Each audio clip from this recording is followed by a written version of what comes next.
Bonjour toutes et à tous, vous êtes bien sur MC.News TV. Sur MC.News TV, aujourd'hui je vous amène dans la manifestation contre la précarité. Vous êtes sans ignorer qu'aujourd'hui c'est une journée mondiale contre la pauvreté, contre la précarité. Il se fait aussi que le personnel du campus provincial de Namur ont réuni leurs étudiants à la rentrée académique pour les sensibiliser à cette cause. Le chômage, les allocations sociaux coûtent cher à la Sécu. Mensonge et violence. Ces pauvres touchent des profiteurs. Mensonge et violence. Les pauvres, c'est quand même pas trop malin. Mensonge et violence. Les pauvres ne savent pas ce qui est bon à manger pour la santé. Mensonge et violence. Tous désendettés car ils comptent mal. Mensonge et violence. Les chômeurs et les allocataires sociaux coûtent cher à la Sécu. Mensonge et violence. Ces pauvres touchent des profiteurs. Mensonge et violence. Ces pauvres, toutes des profiteuses. Mensonge et violence. Les pauvres, c'est quand même pas trop malin. Mensonge et violence. Les pauvres ne savent pas ce qui est bon à manger pour la santé. Mensonge et violence. Tous ces endettés car ils comptent mal. Mensonge et violence. Les pauvres n'ont pas de culture. Mensonge et violence. Les pauvres cherchent à être pauvres. Mensonge et violence.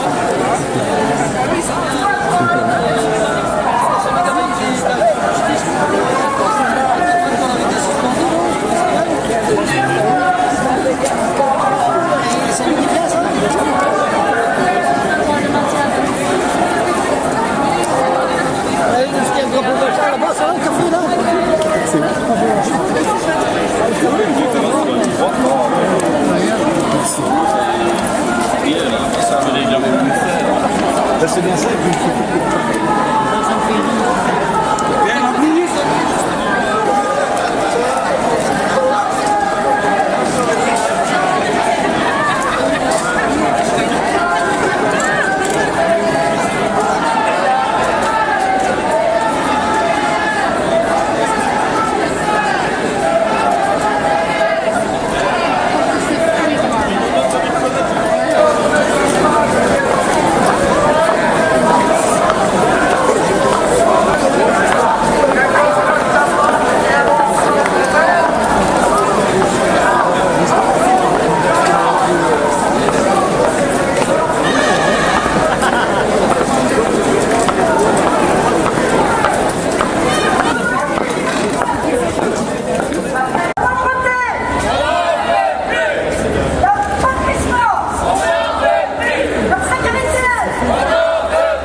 Partie de ceux qui étaient là le matin et plein d'autres qui sont venus nous rejoindre. Et je pense qu'aujourd'hui, ce que le réseau wallon a voulu faire passer et continuera à faire passer, ça suffit. La pauvreté, elle doit disparaître. La réduction des inégalités, elle doit être à l'agenda politique. De tous les politiques, de tous les partis, à tous les niveaux de pouvoir. Il faut qu'on l'impose. Et on l'imposera autant, et on reviendra autant de fois qu'il faudra pour l'imposer. Et on fera des alliances. Et on essaiera de trouver plus de gens encore qui ont envie de se mettre derrière ce combat-là. Parce que se battre contre la pauvreté, c'est se battre pour une société qui peut tenir ensemble. Alors merci d'être là, continuez à vous approcher et je regarde si mes gens sont arrivés, mais il y a des gens au chômage, c'est très bien. On va le libérer entre tout le combat. Il y a Khadija, je sais pas où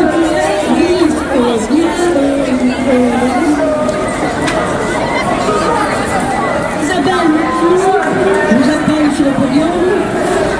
Alors, Geneviève. Vous n'avez pas de bruit.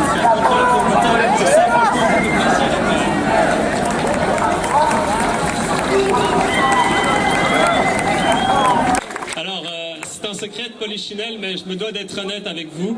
Cette année académique sera une année d'élection. Alors, dans ce contexte, je pense qu'il est important de se rappeler ce que nous racontait dans son temps Noam Chomsky, qui expliquait que si on ne contribue pas à une culture démocratique vivante, permanente, capable de faire pression sur les candidats, ils ne feront pas ce pour quoi on les a élus. Mettre un bout de papier dans une urne et rentrer chez soi, ça va rien changer, les amis. Alors, conscient de cet état de fait, partout dans le monde, des voix s'élèvent. Des corps se lèvent et se mettent en mouvement. La révolte est dans le fond de l'air. Ces voix réclament un monde plus juste, un monde plus égalitaire, un monde plus agréable à vivre tout simplement. Alors quoi de plus normal? Ces 30 dernières années, l'appareil néolibéral n'a cessé de progresser, broyant et écrasant toujours plus les personnes qui vivent sous son joug. Partout dans le monde, les gouvernements, sous les conseils des grandes organisations internationales, s'attaquent avec vigueur et fermeté à tout ce qui ressemble de près ou de loin à un service public. Le marché, cette institution qui met tout le monde, tout le temps et en tout lieu en concurrence, serait, nous dit-on, la solution à tous nos besoins. Toute la paix, tout en faisant très attention à ne pas tomber dans le piège de nouveaux crédits pour tout effacer d'un coup. J'ai besoin de plus de justice dans mes revenus et mes moyens d'existence. J'aimerais être fier de payer mes impôts, mais selon moi, charité bien ordonnée commence par soi-même. Comment aurais-je envie de participer à la collectivité si moi-même je dois tirer sur la corde tous les jours? Et je trouve inacceptable de devoir me culpabiliser de ne pas savoir payer mes multiples factures, devoir refuser des futilités à mes enfants, dès lors que je suis au maximum de mes possibilités et de mes forces.